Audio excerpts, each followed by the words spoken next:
Hello বন্ধুরা, তো অনেক দিন পরে একটা ব্লগ ভিডিও নিয়ে এলাম। আজকের বাবা বাজার থেকে মোরলা মাছ আনছে, চুনা মাছ। তো আমি চুনা মাছগুলো কাটতেছি। তো দেখো বন্ধুরা কিভাবে কাটে। এই দেখো বন্ধুরা, এই যে কত বড় বড় মোরলা মাছ আনছে। এই যে এত বড় মোল আছে। তো এইগুলো সব মাছগুলো পেটে ডিম আছে। দেখো আমি এই ডিমগুলো রেখে কী করে মাছটা কাটবো। তো ডিমগুলো বাদও যাবে না, থাকবে পেটে। তো মাছগুলো কীভাবে কাটি তো দেখো। মাছগুলোর এই যে কানি মোড়া ছুঁড়ে দেবো, দিয়ে এই যে একটু করে পেট কেটে নেবো।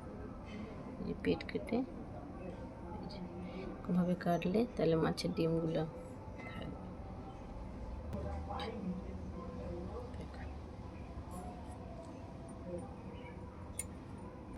একটু নরম হয়ে গেছে, অনেকক্ষণ হয়ে গেছে। তো গরমে আর বেশিক্ষণ ভিডিও করবো না। তো দেখো এইভাবে আমি মাছের ডিমগুলো রেখে এই যে একটু করে মাঝে করে এই যে আমার সুন্দরভাবে কাটা হয়ে গেল। ধরে আমার মাছ কাটা হয়ে গেছে। এই দেখো এরকমভাবে সুন্দর করে এই যে মাছ কেটে নিয়েছি।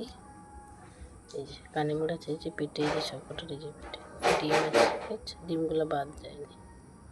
তো আমার এই মাছ কাটার ভিডিওটি কেমন লাগলো সবাই কমেন্ট করে জানিও।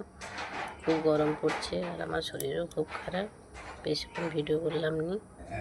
তো মাছগুলো ধুয়ে নেবো। আজ এই পর্যন্ত, টাটা।